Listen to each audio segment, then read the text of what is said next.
Well, honestly, I think the only person who's having a worse day than Kevin McCarthy, who just lost his 11th vote, and some say that Donald Trump should just be Speaker of the House. Donald Trump was even nominated Speaker of the House today. I'd say the only person doing worse than Kevin McCarthy right now is probably George Santos.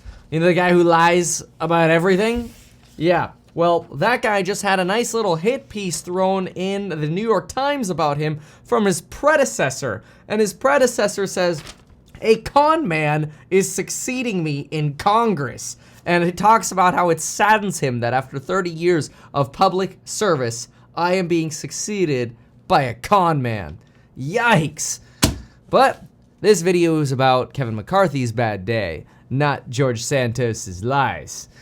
Kevin McCarthy has now gone on record for creating one of the most, well, let's say, popular periods of speakership votes. Take a look at this chart here. There are 14 prior House Speaker elections where there have been many elections rather than just one. Usually you have an election every 2 years, and it goes out without a hitch. Here you can see we've had elections going all the way back to 1799, where the House of Representatives has had to have multiple votes to elect a Speaker of the House. And we started off pretty simply. A couple rounds, 3, and then we got a little crazy here in the 1800s. We went to 10, 11, 12, 22, 44, 63, and 133 election rounds to try to find a Speaker of the House in 1855. That was when slavery was so contentious that Congress just ended up choosing somebody who got the most votes, not who got 51% of the votes, or a simple majority, which is what Kevin McCarthy needs. For Kevin McCarthy to get to that simple majority, he started off in round 1, 19 votes short. Now he was 20 votes short just yesterday, and today he's a good 21 votes short. So unfortunately, things aren't getting better for Kevin McCarthy, and it probably doesn't help that the guy who promised to nominate Donald Trump for Speaker of the House is fulfilling his campaign promise and is cheering about exactly that right here. No greater country than America. There is no greater president than Donald J. Trump. And if you don't mind me saying so, there is not a better member of Congress than Marjorie Taylor Greene.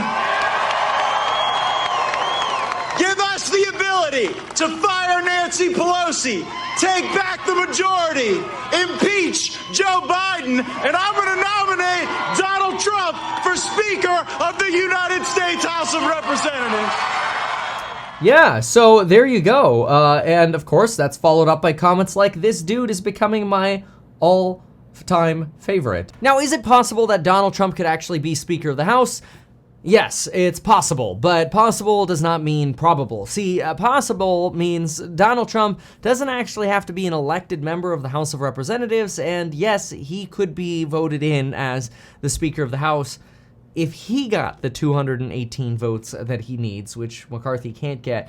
And judging by the nature of how the midterm elections went, that's probably unlikely. And that's not necessarily to cast blame on Donald Trump. It's simply to say that a lot of Republicans have the impression, at least those who are not MAGA Republicans, have the impression that an endorsement by Donald Trump in the Republican Party led to more contention and led to more maybe independent voters voting potentially for Democrats or more neutral-style Republicans.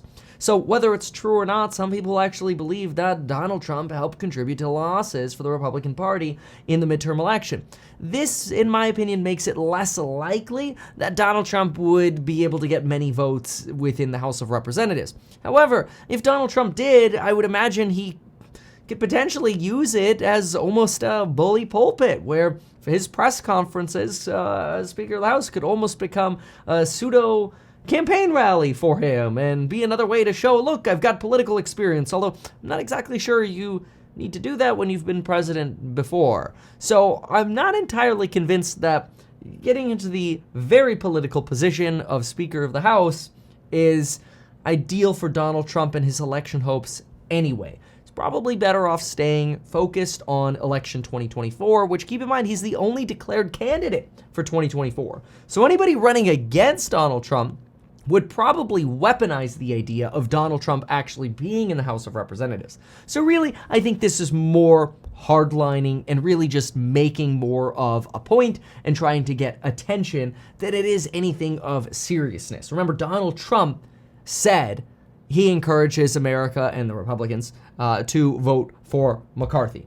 Not only did he say that, but he also made it very clear that at least we'll never have Nancy Pelosi as Speaker of the House again.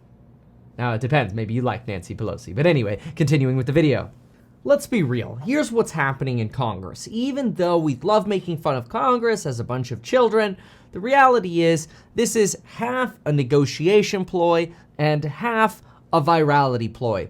When people say extreme things and then do extreme things, they got a lot of attention. And that attention helps them build a name and a reputation as doing, things that are a little out there. And that way, when they run for office or larger office in the future, be it going from the House to the Senate or going for president, when they make large and outrageous claims, they can argue that, well, I have a history of following through with them. So on one hand, you have individuals who say what they need to say and do what they need to do to get attention. Unfortunately, Kevin McCarthy can only lose 4 votes, and if you have too many people who say, I would never want Kevin McCarthy, and I'm gonna go for something extreme instead, yes, Kevin McCarthy ain't gonna make it unless they change the rules. Or they get Democrats on board, which would be quite embarrassing for Kevin McCarthy to have to go over to Nancy Pelosi and ask her for help getting some votes. So far, Joe Biden calls this experience embarrassing, and Nancy Pelosi suggests, good luck. We ain't helping you get any votes to get in, Kevin McCarthy. So that leaves a negotiation with the other individuals who are not never Kevin McCarthy's. The other individuals are negotiating, as is reasonably done in Congress, for things like smaller spending bills or making sure that spending bill limitations are brought to the floor. There are about 12 potential bills or amendments that Republicans are seeking get brought to the floor. And the person who can bring bills to the floor is the majority leader. If you have a majority leader who doesn't end up bringing a bill to the floor, then it doesn't get a chance to get voted on. This was pretty common during the stimulus days when Mitch McConnell would just choose not to bring certain bills to the floor, even though Democrats had the votes to pass them. That's a way that the speaker can actually have a lot of power. So by getting promises from the speaker that the speaker is actually going to bring bills to the floor, just like Mitch McConnell blocked in the Senate during the COVID days, then maybe, just maybe, he might be able to shake up some more votes by promising to bring their bills to the floor. Like a term limits bill. Right now, there are some suggesting, hey, we just want to be able to vote on a 3-term limit bill for people who are as a part of the House of Representatives. Right now, there are no term limits for the House of Representatives. That means you could be a member of Congress in the House of Representatives forever.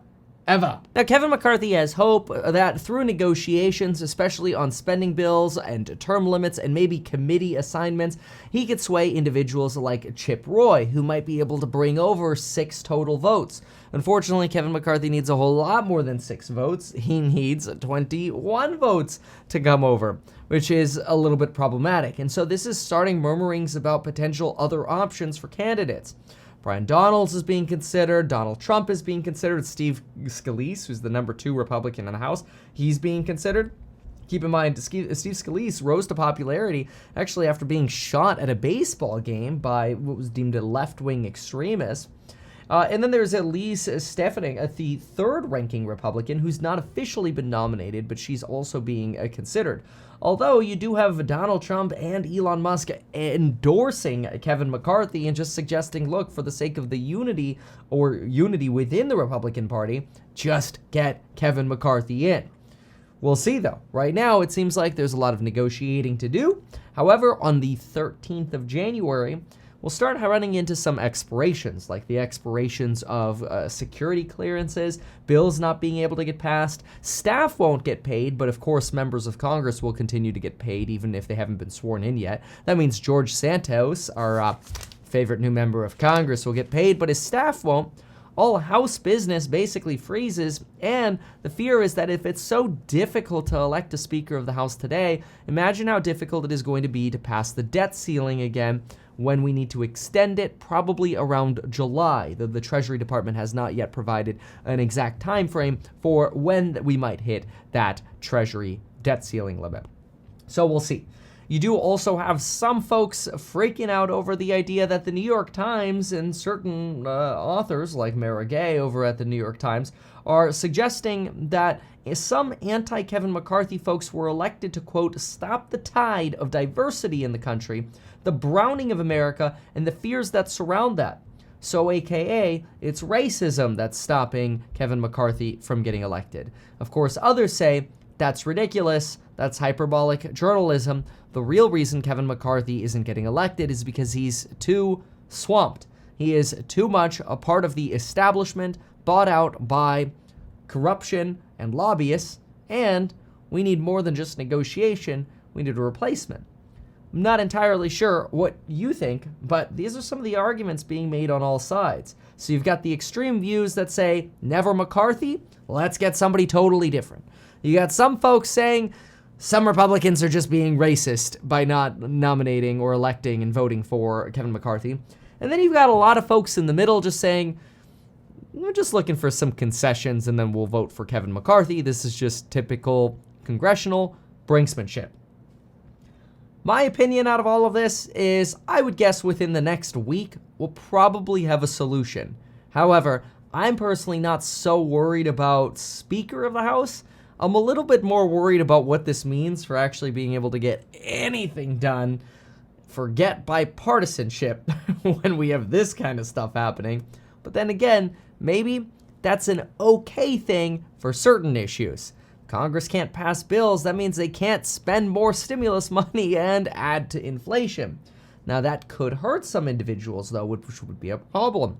In addition to that, it also limits the ability of Congress to actually finally do something regarding Title 42, the ending of that, and finally streamlining legalized immigration so hardworking individuals who want to legally immigrate to the United States can do so without a fear of having to cross the border and then getting banned from the United States for 5 years. Anyway, let me know what you think in the comments down below, and we'll see you in the next one. Bye.